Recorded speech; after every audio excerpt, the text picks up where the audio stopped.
যেই নারী টিকটিকি দেখলে ওই ঘরে আর ঢুকে না, যেই নারী একটা সুই দেখলে বলে যে করুণায় মারা যেতে রাজি, সুই দিতে রাজি না, সেই মেয়ে যখন মা হয়, যারা সন্তানের বাপ হয়েছেন, সিজারে যাদের সন্তান হয়েছে আপনারা বুঝবেন, পেট কেটে ফেলে পেট। আমি যদি আপনাদেরকে একটু বুঝাতে পারতাম, শুনেন, বমি হওয়া এক রকমের শান্তি, বমি হচ্ছে না, শুধু বমির বাপ, মেজাজও ধরে, মনও ধরে। ভালোবাসার মানুষ আইসা যদি বলে আই লাভ ইউ, কয় আই হেট ইউ, কারণ তখন আই লাভ ইউর উত্তর দেওয়ার মতো মন মানসিকতা, ইচ্ছা। এবার আমি বলতে থাকবো, আপনারা একটু বলবেন কষ্টটা কেমন, চিন্তা করবেন। বমি হচ্ছে না, বমির ভাব, বারবার ভাব।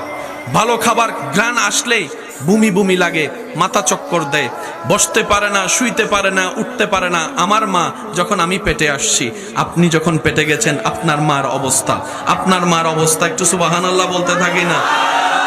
আমার অবস্থা, শুইতে পারে না, বসতে পারে না, দাঁড়াতে পারে না, খাইতে পারে না, গ্রান নিতে পারে না। আবার এদিকে সংসারে সব রান্নার কাজ করা লাগছে, কাপড় ধোয়া লাগছে, ঘর মোছা লাগতেছে, পরিষ্কার পরিচ্ছন্ন সব কাজ করা লাগতেছে। কিন্তু আমার মা কখনো আমাকে নিয়ে বিরক্ত হয় নাই। আপনার মা আপনাকে নিয়ে কখনো বিরক্ত বোধ দেখায় নাই, বিরক্ত বোধ দেখায় নাই। সারাদিন কাজ করা মানুষের একটু তো ঘুমের দরকার, এটা নিয়ে তো কারো কোনো দাবি নাই। প্রত্যেকটা মানুষের তো ঘুমানোর অধিকার আছে। কিন্তু আমরা যখন মায়ের পেটে আসছিলাম, রাতে 2টা-3টা বাজে লাথি মেরে মাকে ঘুম থেকে জাগাইয়ে দিয়েছিলাম। আমার মা, আপনার মা, সেই ব্যথা, সেই কষ্ট, যেখানে রাগ হওয়ার কথা, কাঁচা ঘুম ভাঙ্গার কারণে, সেখানে আপনার মা, আমার মা মুস্কি মুস্কি হাসতে শুরু করলেন, মুস্কি মুস্কি হাসতে শুরু করলেন।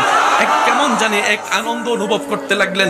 জগৎ জিজ্ঞেস করে, মারে তুই সারাদিন কাজ করে 12টায় ঘুমাতে গেলি, 2টায় তোর চোখ খুলে গেল, বাচ্চা লাথি মেরে, তোর কি একটু রাগ লাগে না? বলে স্বাভাবিক সময় হলে রাখতো, কিন্তু আজকে ব্যথাটাও খুব মজার লাগে, লাথিটাও খুব আনন্দের লাগতেছে, মজা লাগতেছে। আমি খাইতে পারি না, মন ভরে অনেক দিন হয়ে গেল, কিন্তু আমার ক্ষুধা লাগে না, আমার দুর্বলতা লাগে না। এবার যখন পেট বড় হয়ে গেল, ভালো করে গোসল করতে পারে না, বাথরুম করতে পারে না, হাঁটতে পারে না, শরীর ভার হয়ে গেল। এর উপরে আবার সংসারের কাজ করা লাগতেছে আমাদের মাদের। কিন্তু মা কখনো বিরক্ত হয় নাই, মা কখনো বিরক্ত হয় নাই। প্রত্যেকটা ব্যথা যেন আনন্দের হয়ে গেল, প্রত্যেকটা কষ্ট যেন সুখের হয়ে গেল। আপনার আমার মা এইরকম কষ্ট সইতে এবার মার পেইন ব্যথা যখন উঠলো, হসপিটালে নিয়ে গেল, ডাক্তার চেক আপ করে বলে, না এখানে তো বড় ক্রিটিক্যাল সিচুয়েশন দাঁড়িয়েছে। বলে